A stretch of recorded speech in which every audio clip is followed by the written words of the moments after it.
Good afternoon. My name is Mpho Maboa. I'll be presenting the paper on exploring crime analysis and operational efficiency in South African Police Service with a focus on challenges and opportunities. This is a paper which is co-authored with Prof. J.S. Horne. This presentation explores crime analysis and the operational efficiency of South African Police Service by highlighting both challenges and opportunities. It provides an overview of the crime analysis discipline and its purpose, explores the various applications of crime analysis, and reviews policing approaches used by the SAPS alongside the role of crime analysis plays with these models. Additionally, it addresses operational limitations of crime analysis in the SAPS and concludes with key recommendations to enhance its overall effectiveness. This study followed qualitative case study which explored crime analysis and operational efficiency within the SAPS through 48 purposefully selected participants from various organizational levels. Data were collected via in-depth interviews using semi-structured interview schedule and analyzed using semantic and content analysis. Triangulation ensured the study's validity and reliability. Ethical clearance was obtained from UNISA with informed consent, confidentiality, and anonymity upheld throughout. This interprevised design enabled a deep understanding of participants' experiences and insights into crime analysis practices, challenges, and opportunities.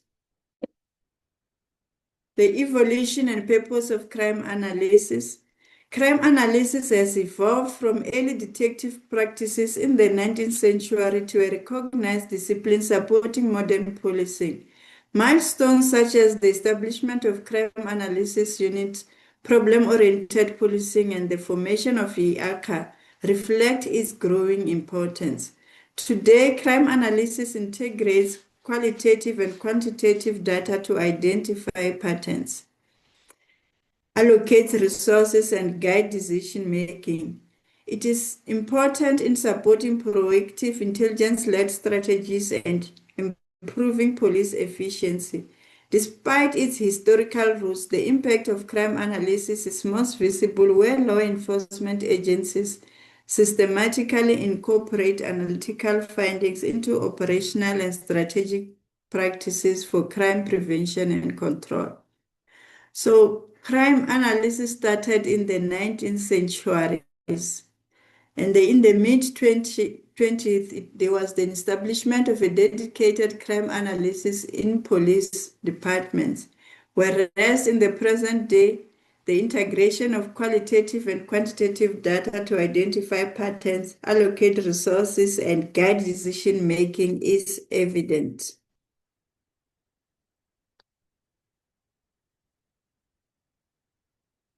The application of crime analysis in modern policing. Crime analysis enhances proactive policing by guiding resource deployment, informing patrol strategies, and supporting investigations. It enables data-driven decision-making, crime prevention, and policy evaluation. By identifying patterns and assessing intervention outcomes, it strengthens both operational and strategic functions, making it essential to modern law enforcement effectiveness. There are different policing models that are employed within the South African Police Service. And crime analysis supports the SAPS in reducing crime, maintaining order, and guiding offender apprehensions. It plays a central role in policing strategy by informing decision and enhancing crime prevention. The two policing models that guide its application are the standard policing model and intelligence-led policing.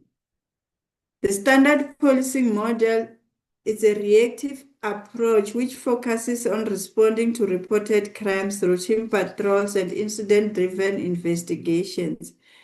Its primary aim is to project police visibility and deter offenders. Officers respond quickly to service calls, conduct post-incident investigations, and focus on arrest. Although crime analysis is used in this model, its role is limited to internal functions such as resource allocation, crime trend monitoring, and operational planning. It seldom informs targeted operative strategies and primarily serves administrative needs. In terms of intelligence-led policing, it shifts policing towards a strategic data-driven model. It focuses on identifying criminal networks, analyzing threats, and guiding proactive enforcement. Analysts play a central role in producing actionable intelligence used directly by decision makers. In the intelligence-led policing operates through 5 stages, which is information acquisition, analysis, review, action, and evaluation. Each of these stages contributes to a continuous intelligence cycle, and collaboration between analysts and operational officers is essential in the intelligence-led policing model.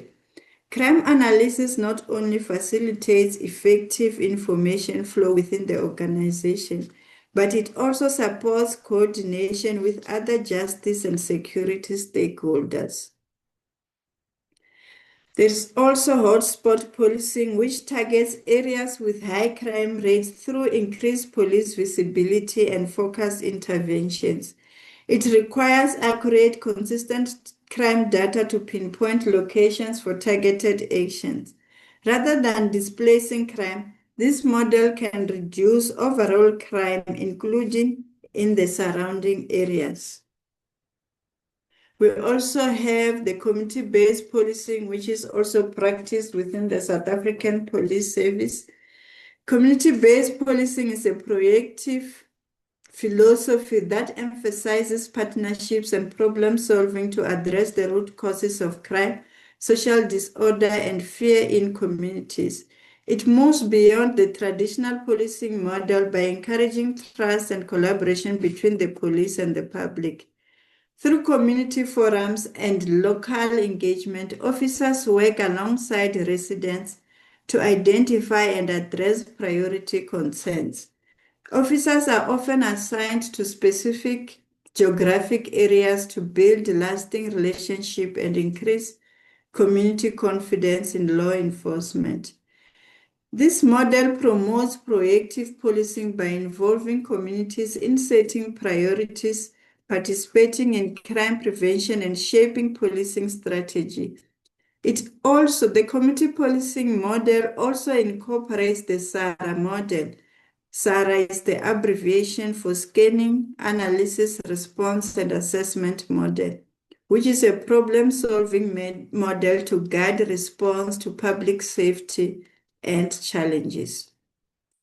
In this model, crime analysis enhances all phases of problem-oriented policing by identifying, analyzing, and assessing recurring problems.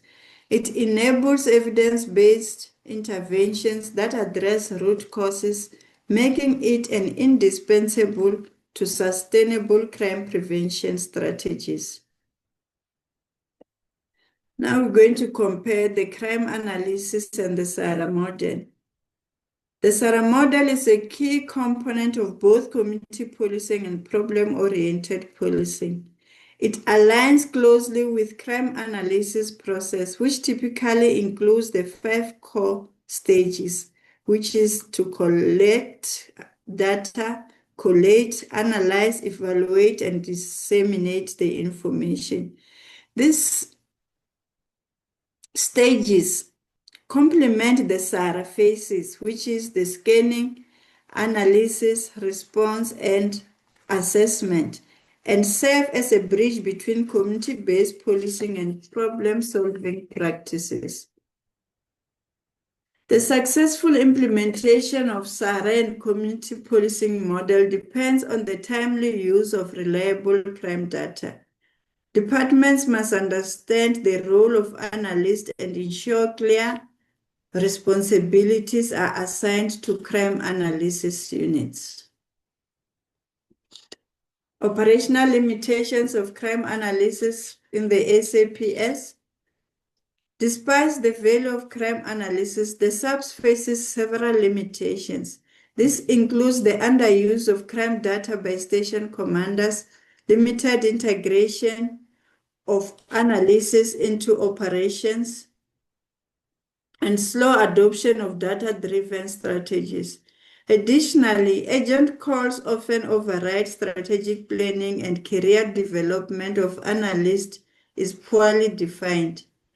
Challenges such as poor quality data, lack of informal training, weak interagency communication, and limited feedback loops further hinder effective crime analysis. Addressing these issues is critical to strengthening the role of crime analysis within the SAPS.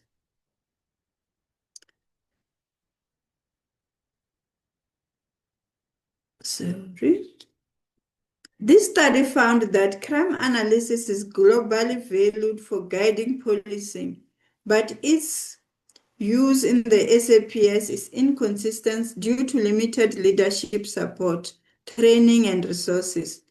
While vital across policing models like POP and intelligence-led policing, challenges include poor data use and weak collaboration between analysts and officers, affecting strategic problem-oriented approaches. The key recommendations in this study: to enhance crime analysis within the South African Police Service is that the focus should be on strengthening capacity and integration. The station management, detectives, and operational personnel should be trained to apply crime analysis insights in daily policing, using data on crime patterns and offender behavior to inform deployment and investigations. SAMEC officials need to standardize briefings and provide ongoing feedback to ensure intelligence is actively used. A dedicated task team of detectives and analysts should manage agent queries and improve collaboration. Analytical products like hotspot mapping must be institutionalized and monitored for impact, particularly for high-priority crimes such as domestic violence. While crime analysis is important, officers must retain the flexibility to act independently during urgent situations. To sustain expertise, the SAPS should formalize crime analysis role with clear career path and retention strategies. Embedding strong officers in analyst units and encouraging ride-alongs can foster collaboration and practical understanding. Introducing and training officers in new digital tools will support a culture of information-driven policing. A centralized database is recommended to avoid duplication alongside regular briefings and inclusion of analysts in operational planning. Institutionalizing systematic communication between analysts and police officers will ensure crime analysis is integral to strategic and tactical decision-making across the South African Police Service operations. In conclusion, this study confirms crime analysis as a vital tool for enhancing the South African Police Service operational and strategic policing. While its value is recognized, practical integration faces challenges including resource constraints, limited training, and poor communication. Institutionalizing crime analysis within the command structures, investing in technology and personnel, and fostering collaboration between analysts and officers are essential. Clear career path, and ongoing capacity building will sustain expertise. By addressing these challenges, the SAPs can fully leverage crime analysis to improve crime prevention, investigative support, and resource deployment, ultimately strengthening data-driven policing and operational effectiveness across South Africa. This brings me to the end of this presentation. Thank you.